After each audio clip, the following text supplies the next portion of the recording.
નરેન્દ્ર મોદીએ ગુરુવારે લક્ષદ્વીપમાં સ્નોર્કલિંગની મજા માણી હતી. તેણે પોતાના પ્રવાસની તસવીરો પણ શેર કરી છે. પીએમ મોદીએ સાહસ પ્રેમી લોકોને આ જગ્યાને તેમની બકેટ લિસ્ટમાં ઉમેરવા માટે પણ કહ્યું હતું. વડાપ્રધાન નરેન્દ્ર મોદી મંગળવાર અને બુધવારે તમિલનાડુ, કેરળ અને લક્ષદ્વીપના પ્રવાસે હતા. તેણે એક્સ પર શેર કરેલા ફોટામાં 2 લાઇફગાર્ડ પીએમ મોદીને સ્નોર્કલિંગમાં મદદ કરી રહ્યા છે. પીએમ મોદીએ ગુરુવારે ટ્વિટર પર લખ્યું, લક્ષદ્વીપ ચોક્કસપણે એવા લોકોની યાદીમાં હોવું જોઈએ જેમને સાહસ પસંદ છે. મારી મુલાકાત દરમિયાન મને સ્નોર્કલિંગની મજા આવી. એવો અદ્ભુત અનુભવ હતો. પીએમ મોદી બીચ પર ફરતા જોવા મળે છે. તેમણે એક્સ પર લખ્યું છે કે બીચ પર વહેલી સવારે ચાલવું એ આનંદની ક્ષણો હતી. પીએમ દ્વારા શેર કરવામાં આવેલી તસવીરમાં તેઓ બીચ પર ખુરશી પર બેઠા છે.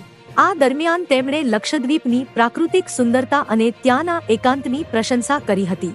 તો મિત્રો, હાલ માટે આટલું. મળીશું નવી અપડેટ સાથે જ. જો તમને અમારા વિડીયો પસંદ આવતા હોય તો વિડીયોને લાઈક કરી દેજો અને ભારત સમય ન્યૂઝ ચેનલને સબસ્ક્રાઇબ કરી બાજુમાં આવેલા બેલ આઇકોનને દબાવી દો જેથી તમને આવા સમાચારની અપડેટ મળતી રહે.